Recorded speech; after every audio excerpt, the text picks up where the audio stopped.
রোববার ভোরে ইসরায়েল অধিকৃত সিরিয়ার গোলান মালভূমিতে গুরুত্বপূর্ণ লক্ষ্যবস্তুতে বিস্ফোরকবাহী ড্রোন হামলা চালায় ইরান সমর্থিত ইরাকের ইসলামিক প্রতিরোধ গোষ্ঠী। এক বিবৃতিতে গোষ্ঠীটি জানায়, ইসরায়েলি দখলদারিত্ব, শিশু ও নারীসহ ফিলিস্তিনের বেসামরিক নাগরিকদের গণহত্যা ও ইহুদি শাসন ব্যবস্থার প্রতিবাদে এ ড্রোন হামলা চালানো হয়েছে। তবে হামলায় কোনো ক্ষয়ক্ষতি হয়েছে কিনা তা এখনও জানা যায়নি।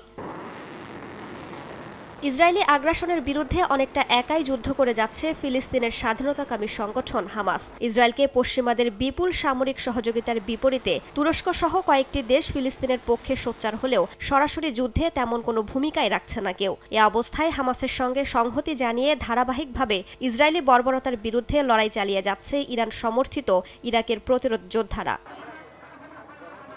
চলতি মাসের শুরুতেও ইসরায়েলের বন্দর নগরী এইলাট সহ গুরুত্বপূর্ণ স্থাপনা লক্ষ্য করে বিমান হামলা চালায় ইরাকের ইসলামিক প্রতিরোধ গোষ্ঠী। এর আগে গত মার্চেও অধিকৃত গোলান মালভূমিতে ইসরায়েলের বিমান ঘাঁটি লক্ষ্য করে ড্রোন হামলা চালায় তারা। গত বছর ৭ অক্টোবর হামাস ইসরায়েল সংঘাত শুরুর পর থেকেই ইসরায়েলি গণহত্যার প্রতিবাদে ইরাক, ইরান, লেবানন, ইয়েমেন সহ মধ্যপ্রাচ্যের বেশ কয়েকটি সশস্ত্র গোষ্ঠী বেশ সক্রিয়। তেল আবিবের বিরুদ্ধে যুদ্ধ ঘোষণার পাশাপাশি লাগাতার হামলা চালিয়ে যাচ্ছে তারা। এর মধ্যে ইরাকের এই ইসলামিক প্রতিরোধ গোষ্ঠী অন্যতম। চলতি বছর জানুয়ারিতে ইসরায়েলকে সমর্থন দেওয়ার জেরে জর্ডানের উত্তর পূর্বাঞ্চলে সিরিয়া সীমান্তের কাছে মার্কিন ঘাঁটিতেও ড্রোন হামলা চালায় গোষ্ঠীটি। এতে ৩ মার্কিন সেনা নিহত হন।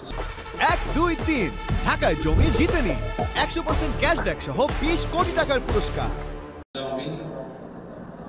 আন্তর্জাতিক গণমাধ্যম জানায়, আল মুকাওয়ামা আল ইসলামিয়া ফি আল ইরাক বা Islamic resistance in Iraq IRI হল ইরান সমর্থিত শিয়া সশস্ত্র গোষ্ঠীগুলোর একটি। মার্কিন থিঙ্ক ট্যাঙ্ক আটলান্টিক কাউন্সিলের মতে ইরাকের প্রতিরোধ গোষ্ঠী সম্পর্কে তেমন স্পষ্ট ধারণা পাওয়া যায় না। তবে তাদের পেছনে ইরানের ইসলামিক বিপ্লবী গার্ড বাহিনীর নিবিড় সমর্থন রয়েছে বলে ধারণা করা হয়। ইরানের সাথে ঘনিষ্ঠতা থাকলেও কখনো কখনো গোষ্ঠীটি নিজেদের স্বার্থে নিজস্ব বিভিন্ন সংস্থার সঙ্গে কাজ করে বলেও গুঞ্জন রয়েছে।